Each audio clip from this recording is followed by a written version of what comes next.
Okay, we're gonna do a walkthrough on this job of Renato's. Just check all the T's and corners, check the doors, make sure it's all good.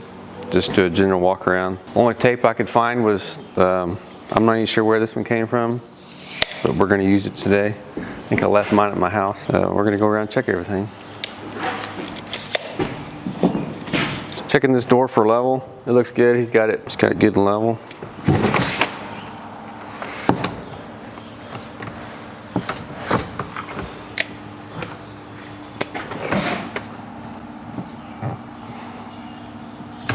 Did a good job on that one.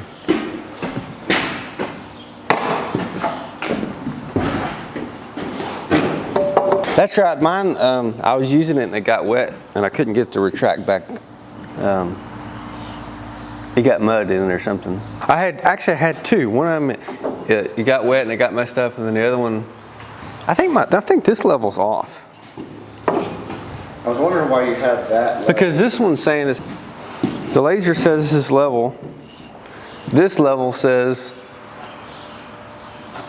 I'm like an 1/8 inch off. I'm going to put on an arrow saying you can only use it one way. Yeah, that one's off just a little bit.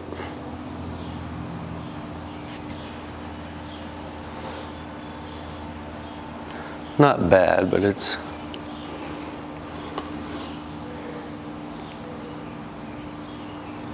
an 1/8 of an inch, yeah. That's not too bad. All right, check this door. 32, opening. 32. 2/8. 2/8. So, oh, one thing that a lot of the builders do, they'll cut a hole in the floor to get access from inside. Even if there is a crawl space access outside, they'll cut a space out inside. That way they can drop their fans and stuff down without having to go crawl around the outside.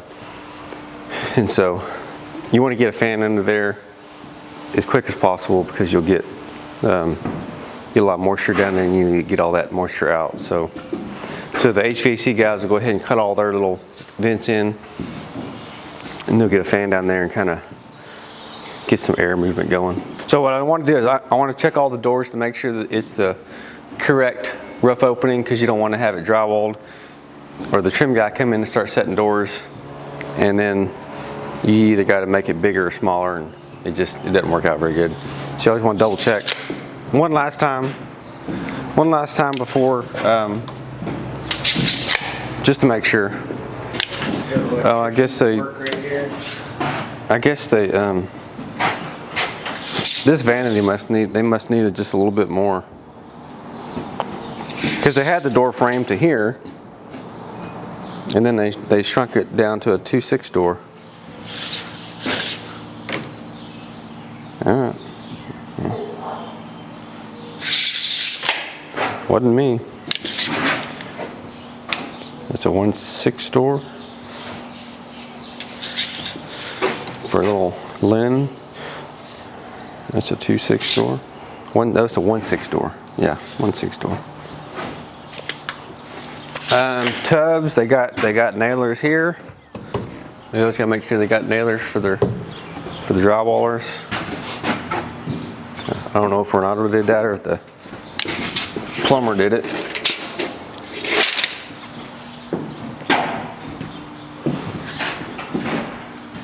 think that one's a little tight. Looks like they shrunk this one a little bit too.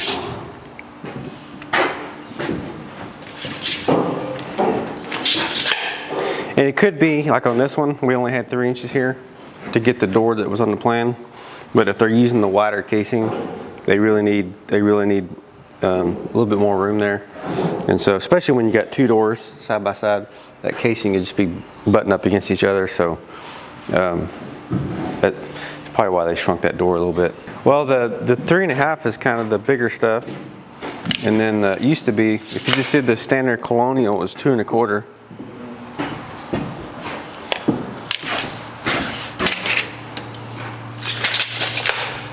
So I'm also checking to make sure, like on the joints of the plates, they got a stud. They broke it on top of a stud, which technically you're supposed to be actually a little bit further away from a T for a joint. Also making sure we got drywall nailers everywhere. Making sure the T's are nailed. I want a block at the bottom, the middle, and the top. Stuff like this, I like to get a block on that joint right there. Are these things? It depends on how much stuff there is. If it's just a couple things, I can remember. If it starts getting, it's got 3 shims on this door, 4, counting that one up there.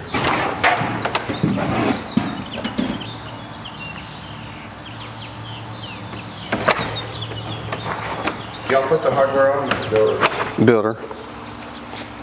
I always make sure the door is the same. I want to make sure that door's not twisted at all.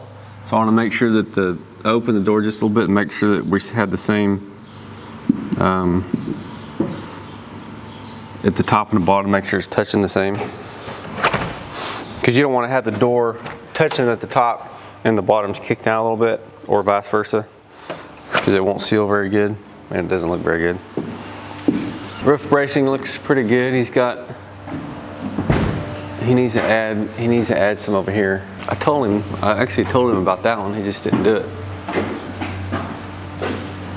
There's a couple rafters that are not braced. He's got a ridge or a brace on each end of the ridge, and then he's got a brace about every 8 feet. That's good. It's got collar ties every other rafter. Code's 4 foot, but we usually go every other rafter just because.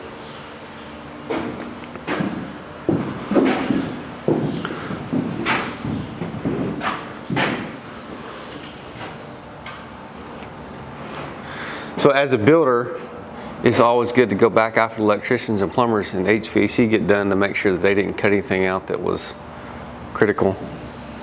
As a framer, I don't always get to come back. But as a builder, if you're looking at your jobs, make sure the other subs didn't cut anything out. I've had them cut roof bracing before that they shouldn't have cut. We've had them drill through beams. Got to make sure all the joist hangers have nails in all the holes. We got double studs under our beams. And then he's got a double joist. He's got a double joist underneath this wall, which we went over all that whenever he was putting the floor down to make sure he had all these load bearing points good. One thing we started doing was we started using just buying a truss for the garage instead of using LVLs. We've just been buying a double truss. We were up until a year or so ago, we were building our own. A lot of the old timers did that. They'd build their own. They call them bull trusses, or I don't know. They have all kinds of different names, but we used to build our own. But now the city won't let us, unless it's been engineered, they won't let us do that anymore. And so now we had a truss company they'll just give us a double truss that'll carry the garage. It's like 24 feet across. So it doesn't take a whole lot, but it's a lot cheaper than buying LVLs just to buy a double truss. And in the LVLs, you're technically not supposed to clip the corners. Like this area wouldn't have been a problem, but over there, if we had to put a double LVL on top, we'd have had to clip the corner or put a roof cut on it, and you're technically not supposed to do that. So using the girder truss is better. So cheaper for the builder, meets code, so works pretty good, and it's a little bit lighter than a heavy beam.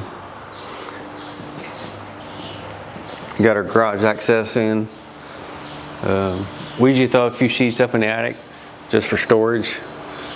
We don't go too crazy on that because we don't want to encourage them to put too much stuff up there, but well, we at least give them a few sheets. That way when you go up the ladder, you got something to walk on.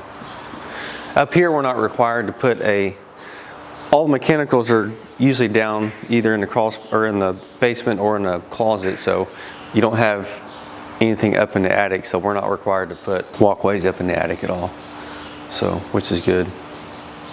If there was a unit upstairs, we'd probably have to make some kind of a catwalk to get to it. That way you're not walking over, you're not trying to make sure you don't fall through the ceiling. Looks like we got a couple windows to set. Looks like these came in later. That one broke. Guess that's why he didn't set it. Looks pretty good. He did a good job. There's a couple things he needs to come back for. It's got some roof bracing over there. It's got a block in the front.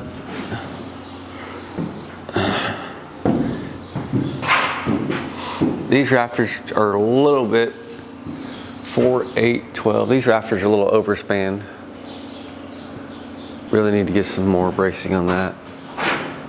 This T needs to be nailed off. So like we don't want to see the T's like this where they're just kind of, you can have drywall cracks. So it also needs to be shoved over. Either this stud is bowed or these are bowed, one of the two. Because you want that to be lined up right there. This one's not. I guess it's nailed, but it's just off a little. Also, we box frame, and so we cut the plates out later. So we always got to make sure that that actually did not get nailed. So we need to nail that. Usually the longer walls are good because you can actually see they've nailed it there. There's nails right there. But a lot of times, also, if the plumbers have went through and they've cut a bunch of sections out of the wall, you gotta go through and add more nails because that plate will get loose. So we gotta make sure those are nailed good. That one's good.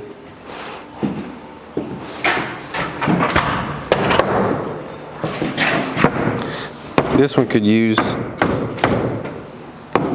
screws or something on that corner. So this one's just a real short plate. So even though they got it nailed in the middle, after they cut the plates out, it can move a little bit. So it's always good to go back and put a couple screws or a couple nails just to tighten it up. Because if that door is swinging on this right here, you don't want that moving at the bottom at all. We'll kind of tighten that up a little bit.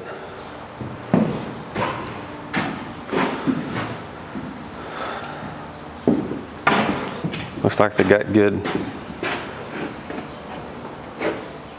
They got nailing for their drywall there. Windows, always make sure the windows open and close. And make sure that they get the same, make sure we get the same reveal across here. Make sure they actually lock.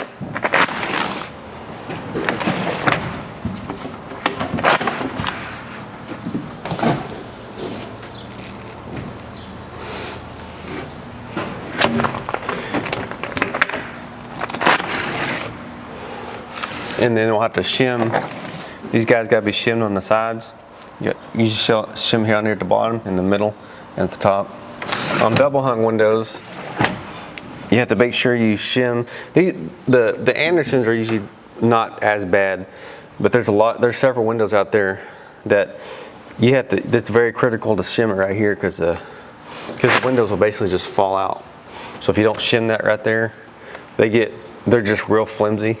And so that window, when you're opening and shutting it, as you're pulling down on it, it'll just fall out. You're supposed to shim it anyway, but if you don't, then you could have problems with the window just falling out, or it'll just be opened up, and you'll have a lot of airflow right there. Which, if you're too concerned about airflow, don't do double hungs. You need to do casements, because there's just no way to seal those really good.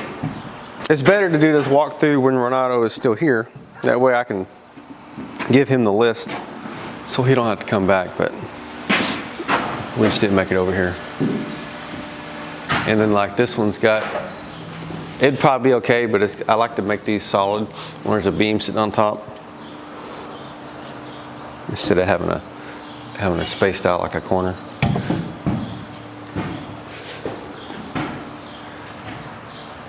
Some cities require roof bracing to have, some of them require us to put a brace, another stud underneath the bracing coming on down.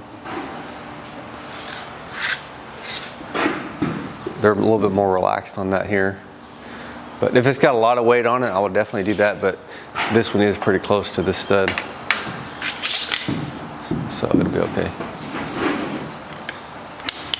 I also like to put another stud beside beams, just to keep that beam from rolling at all. I mean, it's probably not going to, but it'd be better. One thing we've been doing for this builder is we've been making a pocket. Instead of doing a brick freeze where you have a 1x4 or a 1x6 where they have an actual pocket, like a brick freeze that they wrap metal around, we've just been doing a 2x4 and giving the bricklayer an actual pocket to go up in. So they'll stop the soffit to the back of that 2x4, and then the brick can just kind of go up in behind it. So they don't have to pay to have a 1x4 wrapped in metal, because a lot of people don't even care. Maybe on the higher, like over there, they have a brick freeze that's been wrapped, but a lot of people don't care. They don't even notice it. I think you did pretty good. That's good. You check studs. Yeah, well, I'll check it with that. That level has kind of a little bit of a crown in it, so I can't really do that. I would do it. Maybe I can find a straight. Maybe if I can get a straight 2x4. Yeah. Hey, this is pretty cool. I know, I saw that picture. I've never seen this. Is that long? Is that when you put? I feel like I'm behind the times here. A dustpan that goes on your 5-gallon bucket. Well, that one's got a good crown in it. I remember the homeowner had a friend or somebody came out and started doing this on the wall. The walls was like, and I was like, what are you doing checking our wall? But see stuff like that, that wall's popped out, I mean this stud's popped out a 1/2 inch, so it's always good to check your walls. You can't fix it after drywall. So I don't have it yet. So that one needs to be, it needs to go that way.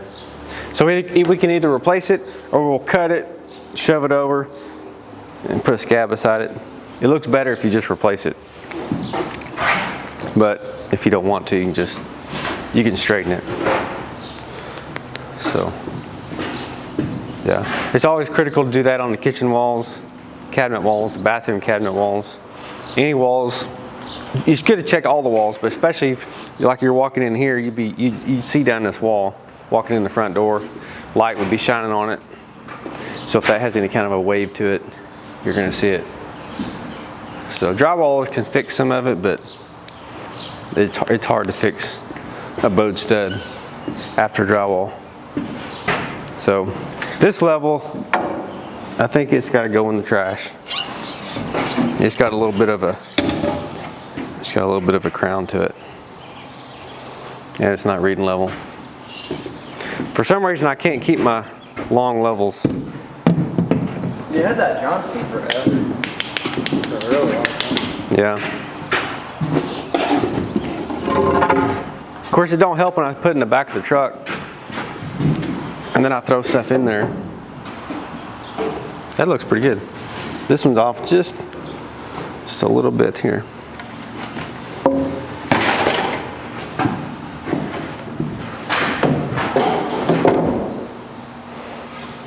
So what I want to do is make sure that there's no, I mean that's only about a 1/16 of an inch gap right there.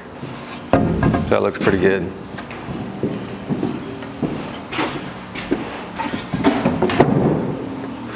This will also let you know if, say when they're plumbing the line of walls, they get that corner plumb, this corner plumb, and that corner plumb, but maybe when they got the wall, maybe when they did their lines, maybe they had it wasn't quite straight.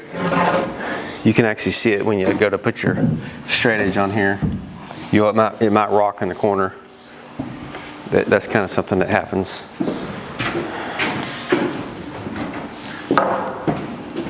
If the house is going to be siding, a bowed stud can really stand out. It'll make that siding pop out. These two need to come in a little bit.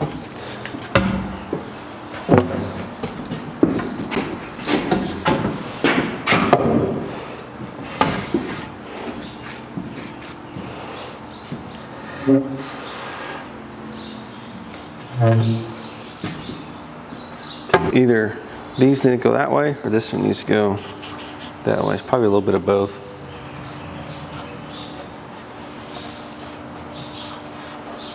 I think we're good. So a little bit of roof bracing, straighten some studs, block on that sheathing up front. It's good.